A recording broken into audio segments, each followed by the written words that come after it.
Hey, welcome to today's episode. We have an exciting topic and guest. We'll be talking commercial real estate and its relationship with wealth and financial security with Elizabeth Leader. She has a great story and will be providing a lot of information for us. Welcome to the Double Dragons Wealth and Wellness webcast, where we talk about exciting topics and exciting guests, and definitely more than me.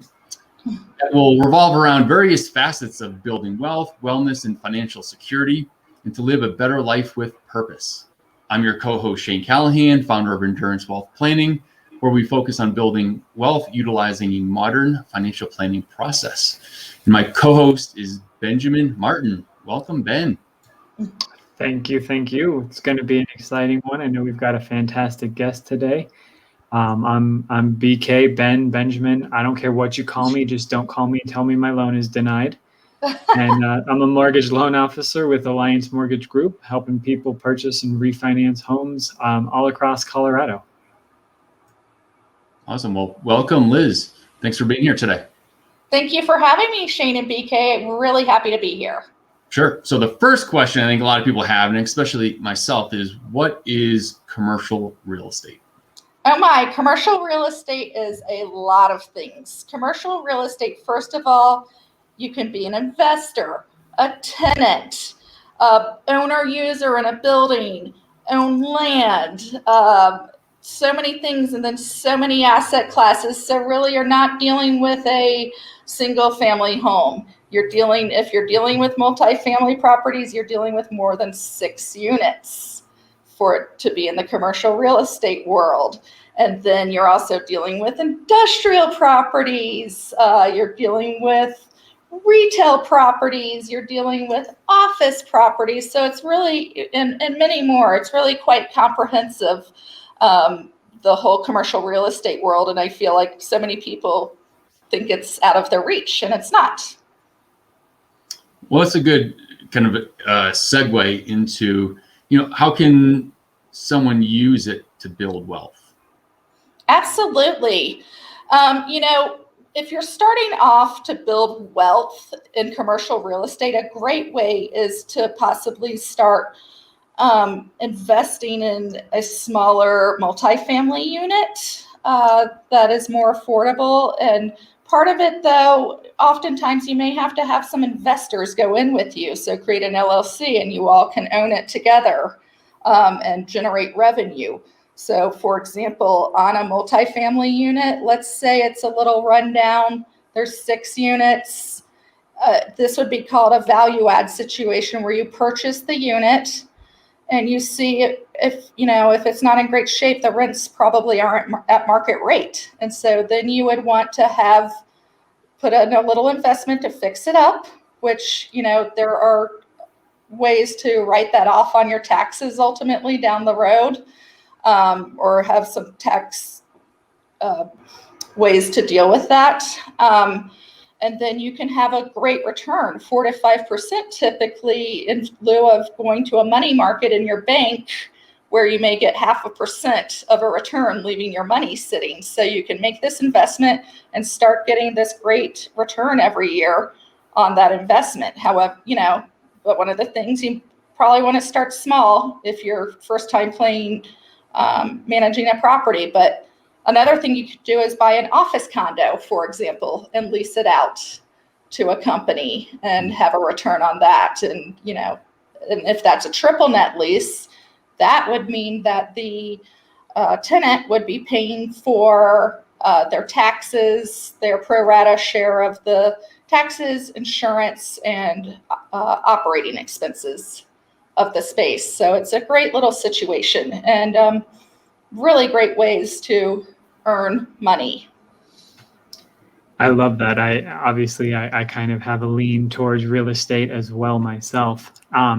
But one thing I did want to ask before we get too far down the rabbit hole, we'd also like to get to know you. So tell us a little bit about yourself and how you got into this. And I understand that you have a law degree as well. How does that all tie into this? Actually, I'm a licensed attorney still. I have an active law license here in the state of Colorado. but I was raised in North Carolina and came out here for my undergrad to CU Boulder with a major in journalism and media studies and a minor in oh my gosh, political science.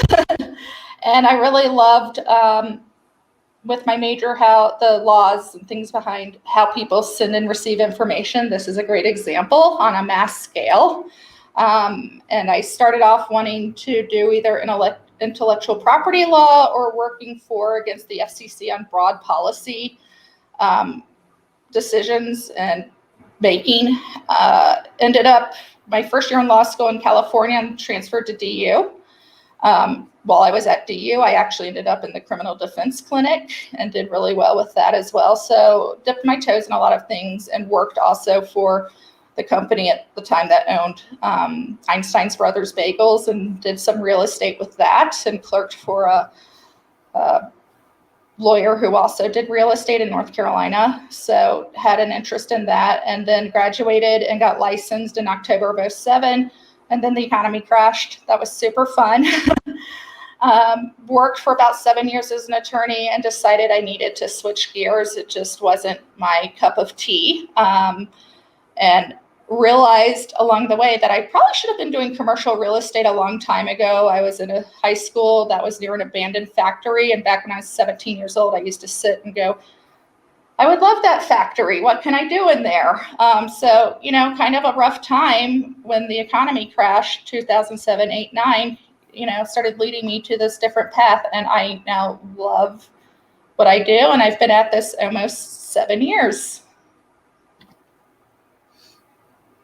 Perfect. Tell us a little bit about yourself, talk a little bit about your background, but your home and work life and how that works, especially now in the last, year and a half almost. Absolutely.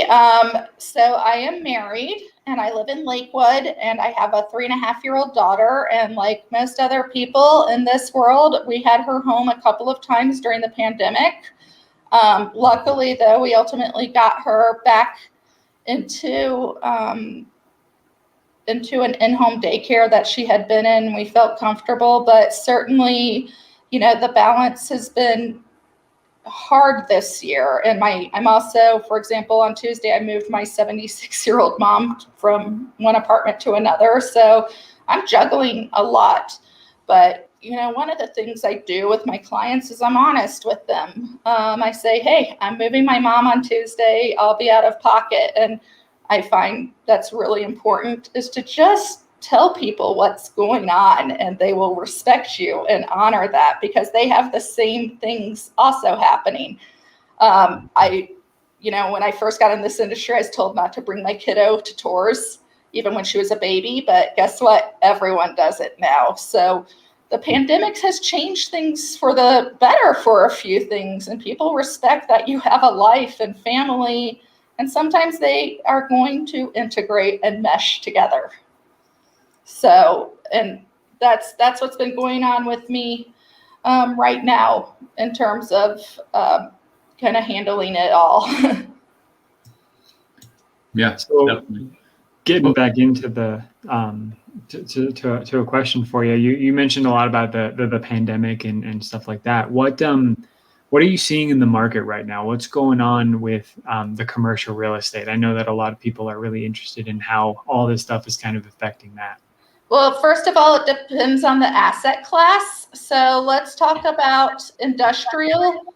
It's really going crazy. It's doing quite well. Rates are going up. They can't build industrial properties fast enough. A lot of that is because of supply chain issues and e-commerce growing. So that's a huge hot area right now. And it has always been, if you're a smaller user for industrial, finding smaller spaces is tough. So in that area, everyone's doing quite well. Office, everyone's like, oh my gosh, what's this going to look like? Return to the office. Well, it's going to be different for some people and for some it won't. What we're seeing is definitely a lot of people, including myself, who wanted to get back in the office. I miss my colleagues. I missed being able to walk over to a desk and say, what's going on? Can you help me with this? And not have to take 2 hours to Zoom someone or find them or track them down. And I have been in my office, albeit carefully, with a few of my colleagues. We're seeing the smaller, more entrepreneurial users getting back into their office. This wasn't like 2008 where no one could pay their bills. This was a different situation. It was a wait and see of what was going on. In terms of the larger floor plans and the high rises, these larger companies did maybe year extensions and are sitting and waiting, and a lot of them don't have their plans on how to reopen the office yet.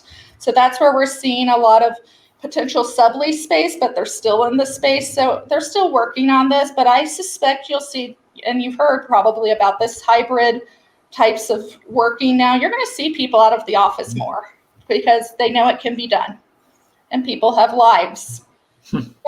And you may see people, a change in the setup, alternating days with others, but people ultimately are going to go back in the office for most industries, in my opinion. So, and retail, smaller spaces are picking back up. I'm competing against multiple offers on a few spaces for tenants to get into. It's the larger big box spaces that are competing against Amazon that are struggling. Strip centers with, FedEx, nail shops, those are all going to be fine. So that's what you're seeing. Interesting. So you talked about the different asset classes. Can you explain what that is, what that looks like, and what that means for the normal person? Yeah, so basically an asset class is the different type of properties you're dealing with. Industrial, office, retail, something called flex space, which kind of a mix of office and industrial. So when I'm talking about asset classes, that's what I'm talking about, those differences in the different types of properties. Do you work with certain ones? Do most commercial people work with, one or two? What does that look like? Yeah, a lot of people. So I started off as a buyer tenant rep in this industry. So I only represented people looking for space. When I switched to SVN, that was a switch for me into a full service brokerage. And now I also take listings on behalf of sellers who want to either sell their building or lease space. I do that now, but I do focus more on office and industrial. However, because of my start in this industry, I tend to have people coming to me for a multitude of different needs. So I do work in some retail. I've worked with multiple breweries, which is kind of quasi retail industrial use.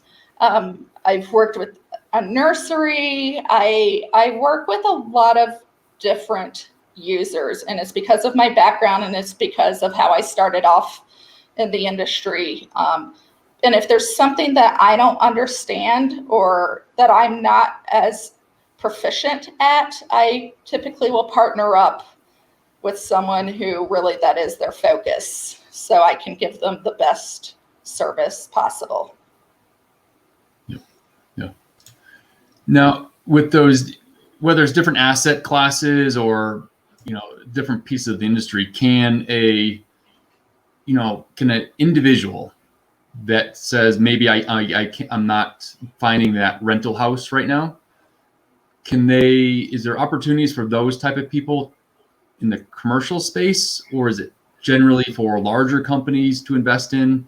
Like, what are you seeing in there? It is, again, that would bring me back to something like, if it's just someone looking for a house to rent out, to possibly look at a smaller multifamily property instead of a one individual house, maybe 2 units, for example, or 3 units maybe in their budget, and start that way. Or again, a little office condo to get into there and start getting their feet wet. Now, if they want to go a little bigger, that's where maybe you want to have some investors with you. I had a client close on a space recently. They are a food prep and delivery service in Denver, and with investors, which they were able to purchase this building and get into the real estate game. And I can tell you, since March, I'm pretty sure there's appreciation on their building already because of the hot market. They really did themselves a favor. Okay. So just to reiterate that, so you're seeing, along with the home in individual homes increase in value, you were also seeing some of the office space and other commercial spaces increase in value. Some, yeah. I mean, certainly the larger downtown office buildings, those are going to take some time to recover. But on some of these smaller buildings, particularly in the industrial world, flex industrial space, some office buildings for the right user, absolutely, we're seeing continued demand and appreciation in those prices. Okay. Yeah, I mean, who would have thought that, 12, 13 months ago? Yeah. People thought the world was, coming to an end potentially. Absolutely. Cool. I have one question for you, Liz, just to kind of shift gears just a little bit. Obviously, still keeping it in the commercial real estate, but what has your experience been being a woman in a typically male-dominated industry? How has that been for you? What's your experience been with that? For me, just go do your job and do it well. And any of those people who may still hold some of those older ideals, keep working, go around them, and get the job done. That's what I do. That's what I did as an attorney, because it's the same situation, and you have to just push that type of personality to the side. And a lot of people actually like working with women because we have a different approach often into how we do things than some of our male peers. So it's been just fine for me, and I just do my thing. And if I have to, flex my muscles, for lack of a better word, I will. But I also find, and I did practice law like this, and I kind of do most things in the world like this. You catch more flies with honey than you do with vinegar. So I really try to approach everyone being cooperative and in good faith. Nice. Yeah, I mean, continuing on there, so if someone wanted to get into the industry, what, like any industry is there can be a lot of different paths. But what would be some of your suggestions, recommendations right now, and advice for someone to get into, the commercial real estate side for what you do, the broker side?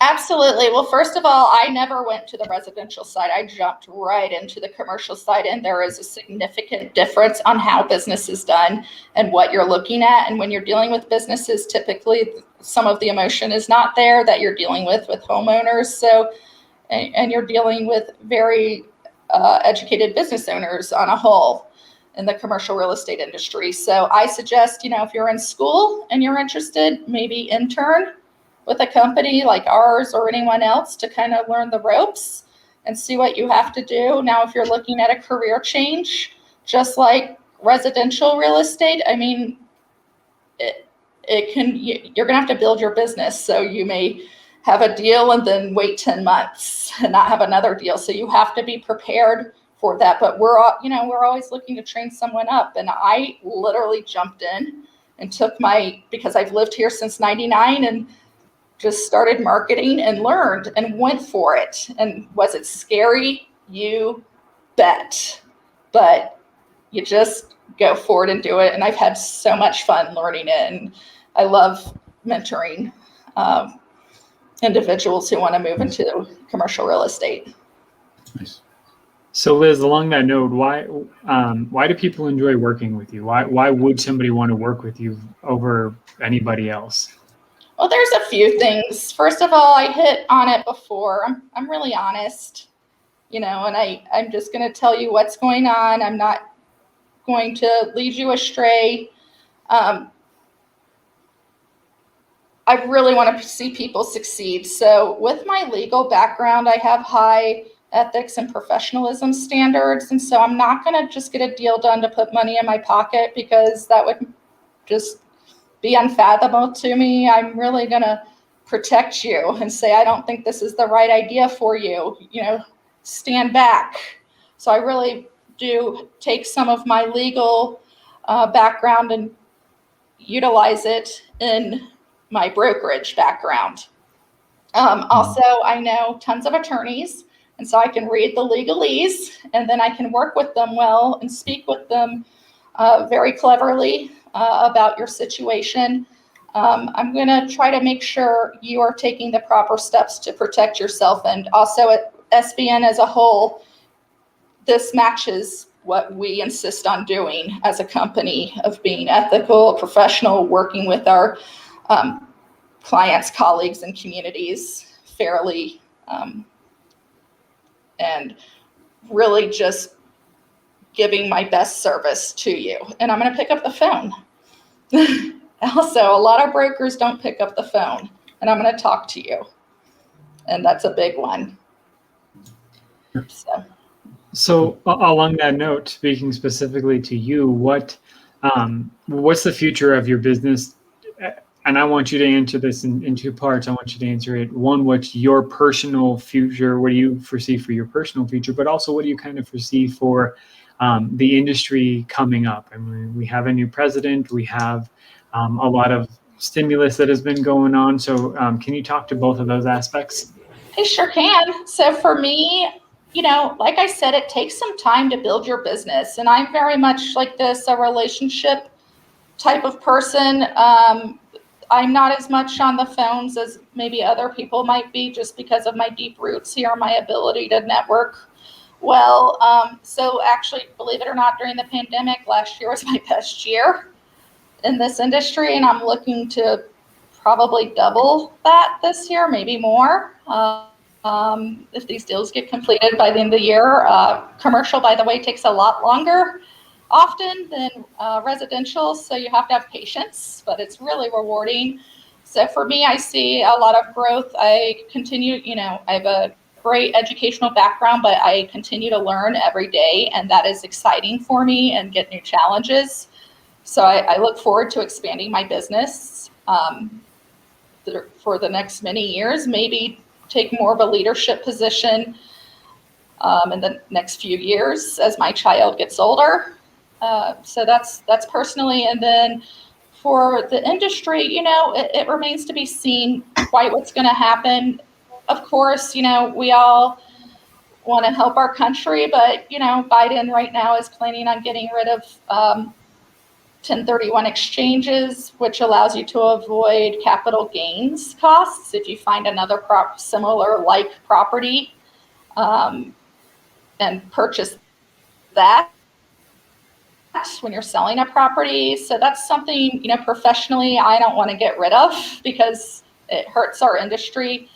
And then there's things like in Denver and Colorado where they're trying to do green buildings. Well, we all want to be green and help the environment, but let's meet in the middle, because what happens is if you put in too many of these types of laws that the building has to be this, the building has to be that, guess who it gets passed on to? It's costly, and the money is passed on to the tenants and everyone else. So that's something we need to balance and be careful of. But I see a strong future for the commercial real estate industry, and as it has in the past, and even this year, it's gonna survive. Absolutely. Well, thanks. BK, did you have any more questions? I just kind of wanted to bring this all just full circle, because what I think is really cool about this is how we're all able to help each other, how all of our industries kind of play off each other. I mean, you work with, you start working with me, you get a rental property, you take your rental income, you invest it with Shane, you get a little bit of a down payment coming up, you go to Liz, you buy a bigger property, and the snowball is starting to roll down the hill. And the whole time you're working with all of us. I mean, the people that we have on this webcast are people that are like-minded with us. They're people that share our passion for helping people. We wouldn't have somebody on that didn't share that passion for helping people. And you can tell that all of us are going to be that kind of almost hand holders throughout the entire transaction, where, COVID friendly hand holders, of course, but we're coming alongside of you, and we're all going to be that person that, takes care of you, not just from once the transaction closes, but years and years after that, as you continue to grow and expand. And I know Shane is absolutely fantastic at that. So I wanted to thank you, Liz, for the perspective that you offered and how you were able to just kind of tie it all in together, because ultimately this webcast is about health, wealth, and wellness, your mental wellness, all the other different pieces. And you did a fantastic job at just kind of tying that all together. So I wanted to thank you for that. And thank you so much for having me on the webcast. I'm really appreciative and looking forward to a great future for all of us. Yeah, thank you very much. This is great. I think everyone's going to get a lot of information. And if someone has a question for you, how can they reach you? What's the best way? Absolutely. A few ways. You're welcome to email me at liz.leder, LEDER, @svn.com, or you're welcome to call me at 720-840-3960, and we will connect. Perfect. Well, just to close it out here, I am Shane Callahan, founder of Endurance Wealth Planning, where we focus on building wealth for younger families, high-tech employees, and small business owners, where we utilize a custom tactical investment strategy and create custom financial plans with actionable goals for you. And I am BK, again, Alliance Mortgage Group. Purchasing a home can be one of the largest, most complicated transactions most people ever endure, other than a commercial real estate, which is slightly more complicated.